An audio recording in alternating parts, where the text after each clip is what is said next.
सोबत असेल जाणीव। रोखोक बातम्यांसाठी पाहत राहा जाणीव मराठी। होऊ द्या जाणीव। लाईक करा, शेअर करा आणि सबस्क्राईब करा आपल्या हक्काचे चॅनल जाणीव मराठी।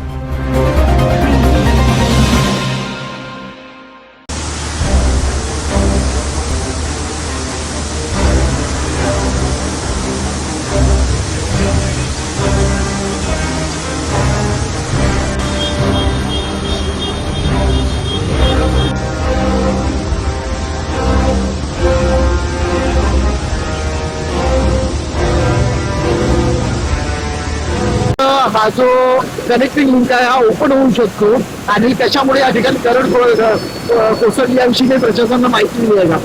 तर ही जी आपण आता हे जे बघतोय ही पहाटे 3:30ला घडलंय।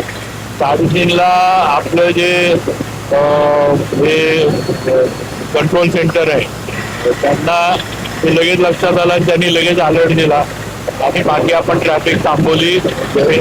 त्यामुळं जे आपण एक तर आपण लक्षात घेतलं पाहिजे की जी सिक्युरिटीची सगळी सिस्टम बसवली आहे ही 24/7 काम करते ही वस्तू तिथे।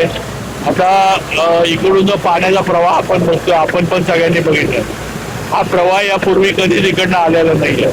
हा मोठा प्रवाह आल्यामुळे त्याच्या मागनं मोठे मोठे दगड आले आणि जो आपला दर्शनी भागाचा बीम आहे त्याचा ऍक्च्युली स्ट्रक्चरल किंवा बोगद्याची तसा काही तो दर्शनी भागाचा बीम जो आहे तो वरनं खाली कोलॅप्स झाला दगडांकडून। आता बऱ्यापैकी हटवण्याचं काम झाले, अजून 1-2 तासात सगळं काम संपल। हे झाल्यानंतर पोलीस डिपार्टमेंट वाहतूक किती चालू करायची इकडनं हे पोलीस डिपार्टमेंट निर्णय केला।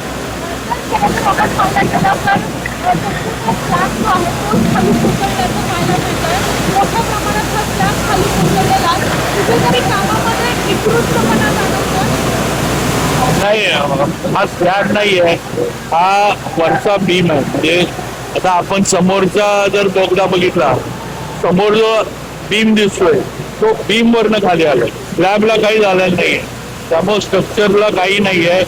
जो दर्शनी भागाचा बीम आहे तो वरनं दगड त्याच्यावर आल्यामुळं पाण्याचं प्रेशर आल्यामुळं तो बीम वरनं खाली हे झालेलं आहे। बाकी कुठेही त्यांनी गेले असा धोका नाहीये, कुठेही त्याच्यामध्ये काही स्ट्रक्चरल डॅमेज नाहीये।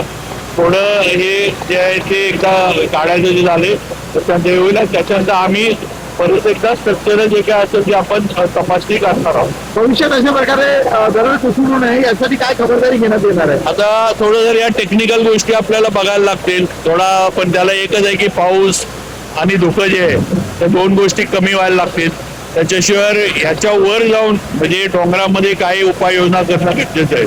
कारण आता आपण इथं आहे जे वरनं लूज माती दगड किंवा समजा वरचा काय ओढे वगैरे जे आहेत ते जर डायव्हर्ट करायचे झाले तर वरची काय परिस्थिती आहे डोंगराची ती थोडी बघून आपल्याला हे करायला लागणार।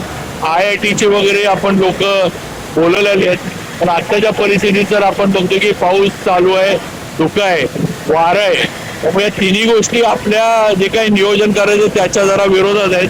त्यामुळे हे थोडं कमी झालं की आम्ही IIT असेल टेक्निकल यांच्याकडनं त्याच्यावर जे असेल ते पुढची उपाययोजना करू।